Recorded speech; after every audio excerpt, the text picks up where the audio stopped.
I wouldn't necessarily consider myself a Miami Heat fan, but what I will say is what they've been able to do with their resources has been remarkable. In recent years, they've had nothing but success and great results with their acquisitions.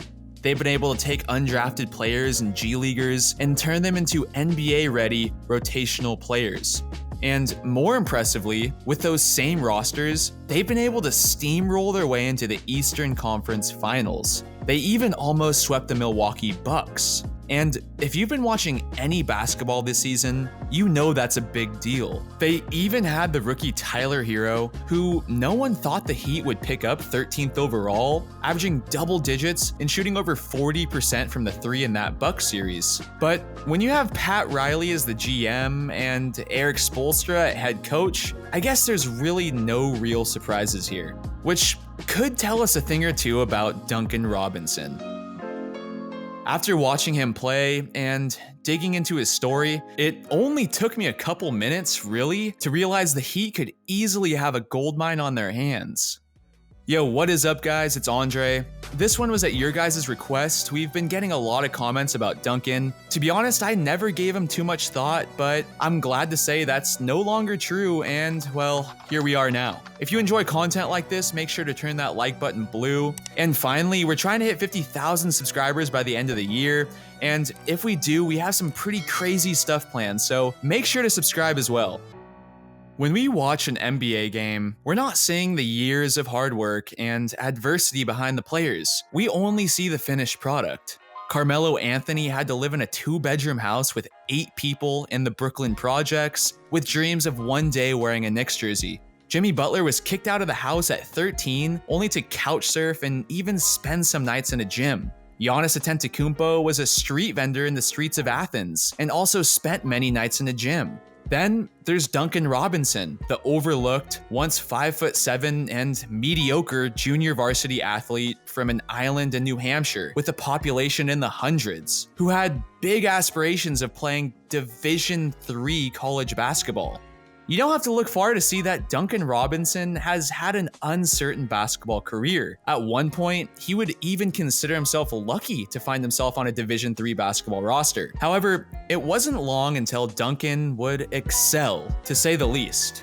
At Williams College, he would lead his team to the NCAA Division III basketball tournament. He averaged good numbers and caught the eyes of countless schools in the Pac-12, Big 12, Big 10, Ivy League, and the list goes on. He would ultimately transfer to Michigan, a Division I school. He was there for 3 years, he put up solid numbers, and this is the part where Duncan Robinson would go undrafted in 2018. He would then play in the G League and go back and forth with the Heat doing two-way contracts. He did this alongside 14 other athletes under less than full NBA contracts. And this would continue until finally they took a chance on him and he signed a 7-figure deal.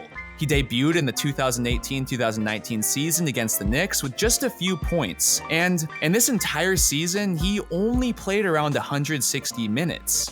In the following season, and less than a year later, on October 27th of 2019, with Jimmy Butler benched, Robinson posted a career high of 21 points. A month later, he went 7 for 11 from the field and dropped 23. A couple weeks later against the Cavs, 29. On December 10th, 2019, he dropped 34 points with 10 threes that would tie a franchise record. And this rate would continue into 2020.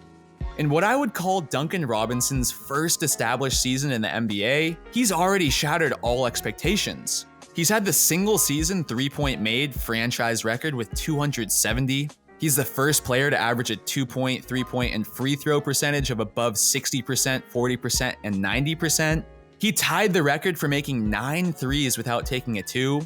He tied the record for the most consecutive games making at least 1 3-pointer for the Heat, and he's also had the biggest jump in 3-pointers made from one season to the next at 223.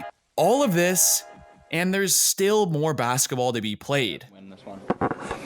What? So what is it about Duncan that makes him a machine-like shooting guard, and especially from the 3-point line? Well, we can point to a list of things really, whether it be his length and very quick release. He shoots well off a screen, off the dribble, off the hop, or off the 1-2 step. He has said he shoots 10,000 shots a week, so maybe it's just the repetition.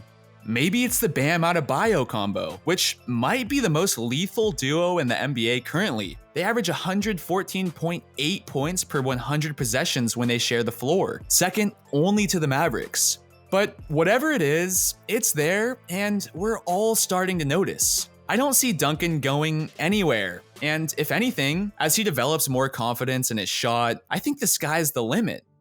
And before we wrap this thing up, I just want to add that a big theme in what I've noticed about Duncan is his humility. A consistent part of he and head coach Spoelstra's relationship is literally Spoelstra convincing him that he belongs on the Heat and in the NBA, whereas Duncan tends to doubt these things. Duncan would tell his coach things like, quote, "I wasn't even a good high school basketball player, and I didn't have any plays run for me in college. Ever." There's actually a really interesting ESPN article that goes deep into the dynamic that Duncan Robinson brings to the Heat. I'll link it in the bio, but essentially, in a league with so much ego, what Duncan brings to the table, an unbelievably great shot, an unlikely story, coupled with a humble and down-to-earth personality, well, it goes a long way. Just so savvy. Feel the shot clock, Robinson. So good. He has tied the franchise record. What is up, guys? It's Andre, and from your favorite 50,000 subscriber hopefuls, Courtical Hoops, thanks for watching, and see you on the next one.